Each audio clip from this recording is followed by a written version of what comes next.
Magandang araw mga bata! Handa na ba kayo para sa aralin natin ngayong araw? Mahusay kung ganon. Bago tayo dumako sa ating aralin ngayong araw, ay maglaro muna tayo. Para sa ating aktibidad, hahanapin niyo lamang sa hanay B ang hinahanap sa hanay A. Maliwanag ba mga bata? Mahusay kung ganon. Simulan na natin ang ating aktibidad.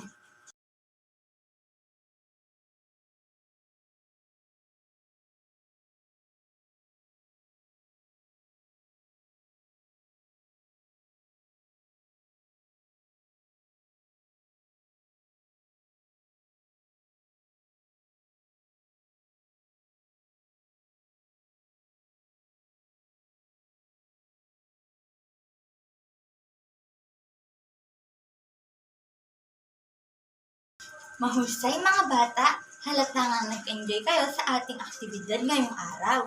Ang aralin natin ngayon ay patungkol sa wastong paraan ng pamamalansya.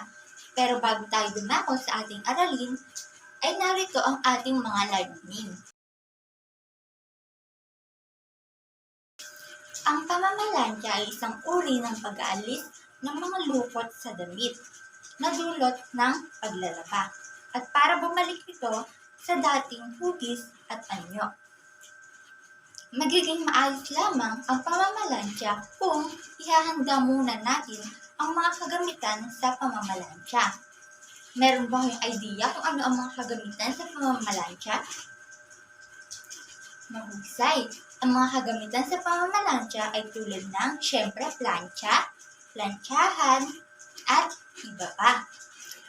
Ang mga kagamitan na nakikita nyo sa ating screen ay mga kagamitan sa pamamalansya. Ngayon, meron ditong chart si teacher. Makikita nyo dito ang mga kagamitan sa pamamalansya at mga kahalagahan ng pamamalansya.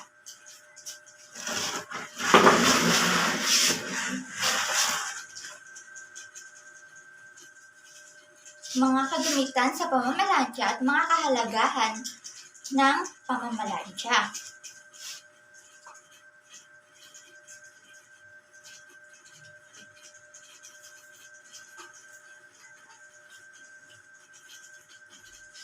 Ang unang larawan ay plancha. Ang plancha ay ginagamit upang matanggal ang mga lukot sa damit. Ang init ng plancha ay dapat angkop sa tela ng damit. Okay, saan na nga uli ginagamit ang plancha? Mahusay, sa pagtanggal ng lukot sa mga damit.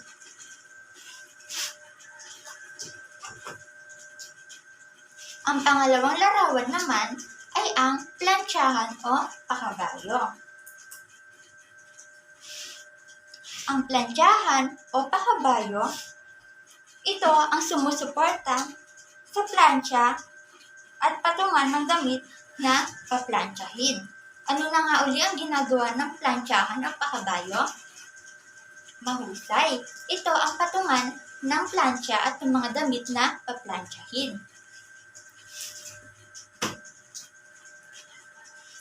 Ang pangatlong larawan ay ang hanger. Ang hanger, ito ay ginagawang sabitan ng mga damit na bagong plancha. Saan na nga uli ginagamit ang hanger? Mahusay, ginagamit ang hanger sa mga damit na bagong plancha upang isampay ang mga damit. Ang susunod na larawan naman ay ang basket. Ang basket ay lagayan ng mga damit na hindi pa napaplantsa. Saan na nga uli ginagamit ang basket? Mahusay, ito ay lagayan ng mga damit na hindi pa napaplantsa.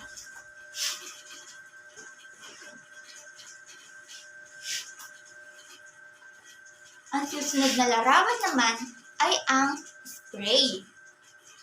Ang spray ay lagayan ng tubig na pangwisik sa mga damit. Saan na nga uli ginagamit ang spray? Mahusay, Ito ay lagayan ng mga tubig na pang-spray sa damit. Ang pamamalansya ng kasuotan ay isang kaaya-ayang gawin ng isang mag-aaral na katulad nyo. Subalit, merong mga bagay na dapat isaalang-alang pagdating sa pamamalansya para makaiwas tayo sa anumang sakuna o mga sunog. Kaya narito ang mga wastong paraan ng pamamalansya.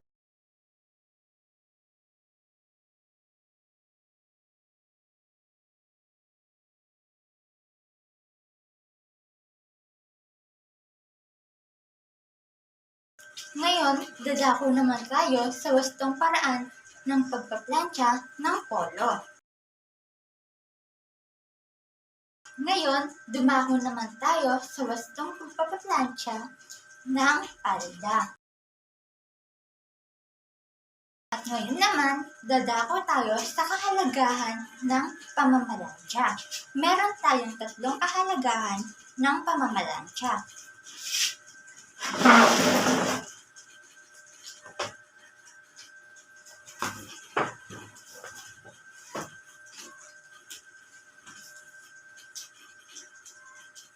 Ang unang kahalagahan ng pamamalansya ay nagiging maayos at malinis ito tignan kung naplantsa ito ng mabuti.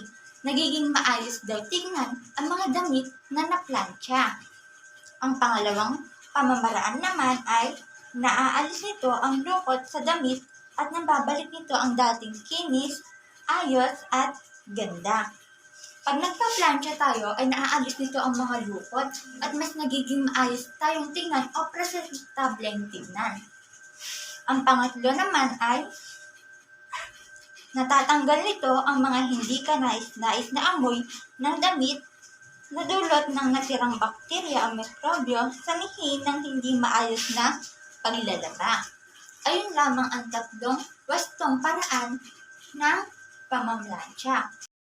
Ngayon, para sa ating paglalapat, maglalaro tayo ng word scramble. Aayusin niyo lamang ang mga salita upang makabuo kayo ng isang salita. Naiintindihan ba mga bata? Mahusay, simulan na natin ang ating aktibidad.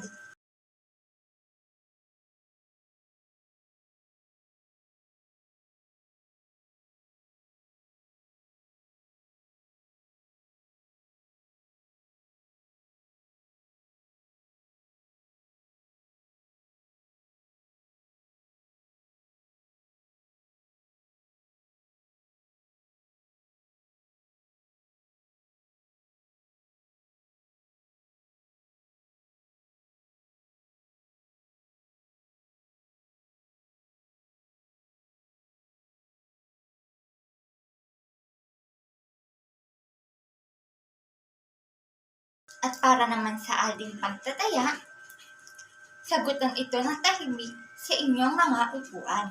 At para sa ating takdang aralin, may tanong pa ba mga bata tungkol sa ating takdang aralin? Naiintindihan ba mga bata kung paano ang gagawin sa ating takdang aralin? Mahusay naman kung ganon. Ngayon, meron pa ba kayong mga tanong o gustong linawin tungkol sa ating aralin ngayong araw? Mahusay kung ganon. Goodbye and thank you, Grade 5.